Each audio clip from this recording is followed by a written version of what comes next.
Olá! Hoje, a gente vai fazer uma verdadeira autópsia no playbook de um trader quantitativo profissional. A ideia é mergulhar de cabeça num sistema de trading que é frio, puramente matemático e, olha, sem emoção nenhuma. Vamos entender como as decisões são tomadas de verdade com base num processo extremamente rigoroso.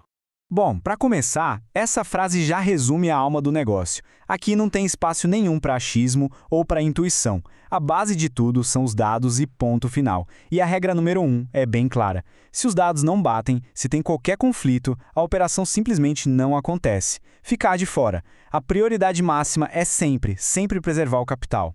E essa identidade toda nos leva direto para a mentalidade que segura esse sistema. O grande objetivo aqui não é tentar adivinhar o futuro, nada disso. É rastrear o que o smart money, o dinheiro dos grandes institucionais, está fazendo. É sobre construir um sistema que te blinda dos vieses emocionais, sabe? Aquele medo, a ganância, que são a principal causa de prejuízo para a maioria das pessoas.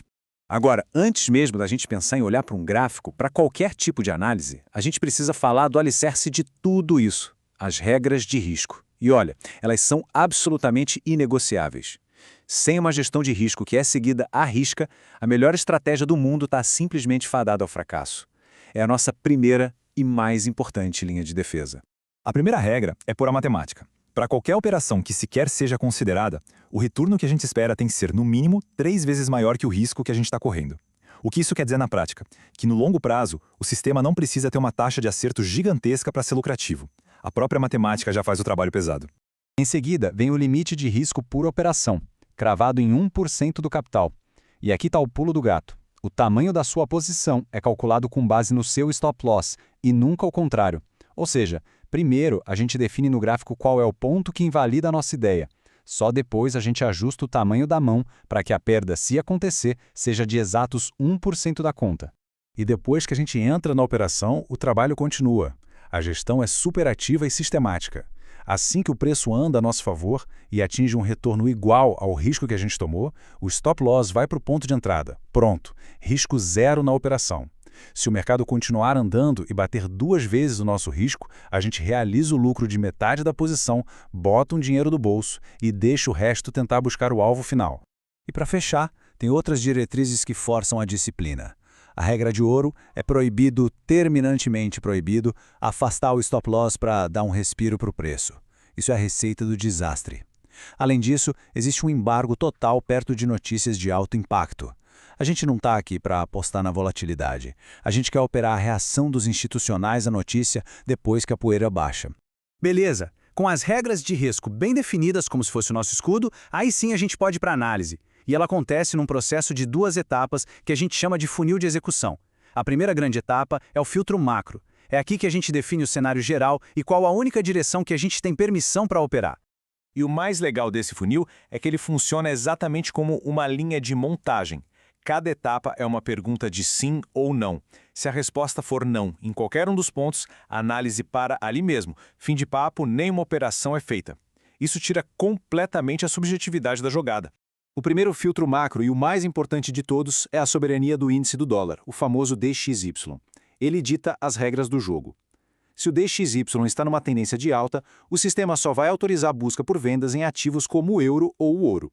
Se o DXY estiver em baixa, só compras são permitidas. Simples, direto e sem negociação. E não é só a direção que importa. O relógio também é um filtro. As operações só são permitidas naquela janela de tempo onde a liquidez institucional é mais alta, que é quando as sessões de Londres e Nova York estão abertas ao mesmo tempo. Qualquer movimento fora desse horário é considerado apenas ruído, porque os grandes players não estão atuando com força total. E para ter certeza que a direção do DXY faz sentido, o sistema ainda passa um checklist em vários outros pilares macroeconômicos. Diferencial de juros, dados de inflação, a curva de juros, o apetite por risco medido pelo VIX. Todos esses fatores precisam estar apontando para a mesma direção para a gente ter o sinal verde para a próxima fase da análise. Muito bem, o filtro macro já nos disse o que fazer, comprar ou vender. Agora, a segunda parte do funil vai responder à pergunta onde, exatamente. Essa fase é focada em identificar os níveis de preço mais precisos, de altíssima probabilidade, que é onde o smart money costuma entrar em ação. A primeira zona de ação que a gente procura é o tal do liquidity sweep ou varredura de liquidez. Basicamente, o sistema procura por movimentos que vão lá e caçam as ordens de stop loss da galera que está posicionada acima dos topos ou abaixo dos fundos. Essa caça é um sinal clássico de manipulação institucional e geralmente indica uma virada de preço iminente. A segunda zona importantíssima são os Fair Value Gaps, ou FVGs. Pensa assim, quando o preço se move de forma muito rápida e agressiva, ele deixa um tipo de vácuo, um buraco no gráfico. E essas lacunas funcionam como um ímã, puxando o preço de volta para aquela região para ser preenchida. E é aí que surgem ótimas oportunidades de entrada. E a terceira e última zona é o ponto de controle, o POC, que a gente acha usando o volume profile. Esse é um nível de preço onde, historicamente, mais negócios foram fechados. É uma zona de memória de preço. E a forma como o preço reage quando chega ali, se ele rejeita com força ou se ele aceita e passa direto, dá uma pista valiosíssima sobre a intenção do mercado. E então, depois de passar por essa peneira toda, regras de risco, filtro macro e as zonas de ação, todas as informações são finalmente sintetizadas. O resultado é um plano de ação claro, objetivo e final. A pergunta que não quer calar é como é que essa linha de montagem inteira se transforma na decisão de finalmente apertar o botão. Vamos dar uma olhada na estrutura final dessa decisão. E a resposta está aqui. Olha que coisa linda. O relatório final é preto no branco. O cenário macro valida a direção. Venda. A zona de ação é um FVG bem específico. Os parâmetros matemáticos definem a entrada, o stop e o alvo, garantindo aquele risco de 1% e o retorno de 3 para 1. E no final o veredito é binário, simples, executar a operação. Não tem espaço para dúvida, para hesitação.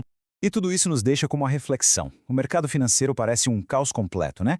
Mas para um sistema como esse, ele é tratado como uma máquina de probabilidades. A chave para a consistência não está em tentar prever cada movimento, mas sim em ter uma estrutura, um processo disciplinado para gerenciar essas probabilidades de novo e de novo e de novo. A vantagem está no processo, não na previsão.